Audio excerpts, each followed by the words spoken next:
As you were mentioning earlier, Mike, the one good thing with this snow headed our way is that students will be out of school on Monday, so no waiting on the bus that day. Yeah, no waiting on the bus. No extra snow day, though. That's Yeah. the only issue with it, except some spots in southeastern Ohio might have that on Tuesday because of the time it's going to take to remove all the snow that we're going to see.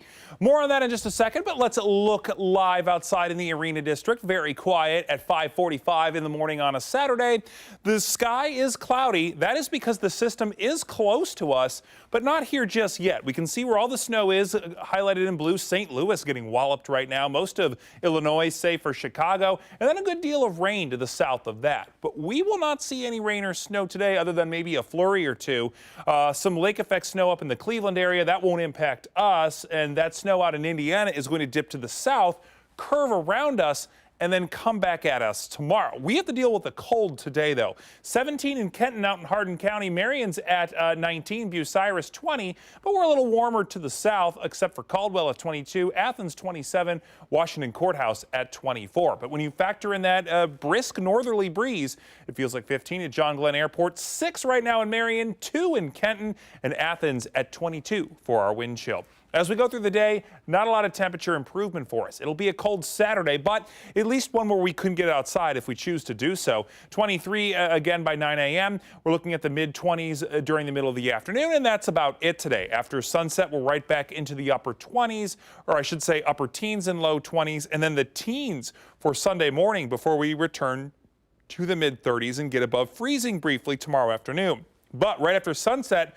we fall below freezing on Sunday, and that is key to this system coming our way. So let's track our Sunday. We're going to start with some sunshine tomorrow, but here's 4 o'clock. We're above freezing in many spots, so this will start as a rain-snow mix, but then when the sun sets, it transitions to all snow, and that is where we're going to start to see our accumulations. Here's 8 p.m., a good deal of snow, especially some heavy snow in southeastern Ohio. This will be a wet snow, so the big flakes will be falling, and it will pack. So this is going to be very heavy as well. Then overnight, we see all snow across central Ohio. We can see some of the darker blues moving into the Columbus metro, but then the very dark blue along the eastern Ohio River. That's where we could see some very high snow totals.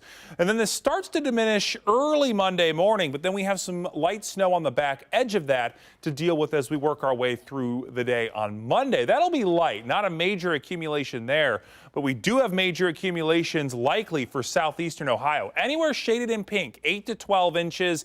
Again, that's going to be in eastern Ohio, stretching all the way up to the lake between Youngstown and Marietta. Here in central Ohio, we're looking at about 2 to 4 inches. Some spots to the west of Columbus only getting about 1 to 2. And then again, 4 to 6 inches from Zanesville down to Athens. So this is going to be a significant accumulating system. But we can issue these snowfall totals forecasts because the European and the GFS models, the GFS being the American model, are pretty consistent. We see that both models have a good handle and seem to agree on the placement of the snow. So the National Weather Service has issued a winter storm watch that'll go into effect tomorrow afternoon. Fairfield County and Pickaway County, you are now in this. They were not earlier, you are now. And again, that is going to be for southeastern Ohio. I would not be surprised if Franklin County, Delaware, Union, Madison, and points north and west will have a winter weather advisory by tomorrow. What that means, though, is we'll be dealing with this system until late Monday. Some flurries Tuesday, but generally quiet. Monday will be breezy, by the way, a very breezy holiday for us. Midweek, light rain and snow again as we go above freezing on Wednesday. That won't be a major system.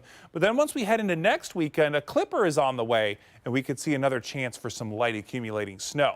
So this week, very active heading into Martin Luther King Day. Temperatures near freezing on Monday, a blustery day with a little bit of light snow, above freezing, so a little rain and snow on Wednesday, and then a couple chances for some light accumulations Friday and next Sunday. And in this cold snap, there's another thing to keep a careful eye on, and that's ice. As a general rule, once ice accumulations reach about a quarter of an inch, that is, the weight of the ice on tree limbs and power lines can cause them to snap and break. And those branches can take down power lines themselves. Cypress and pine trees are especially susceptible to ice issues because they still have the leaves and needles on them, so they attract more weight. There isn't really much you can do ahead of this storm to avoid ice on trees, but as a good practice, you may want to park your car away from those types of trees or in a garage.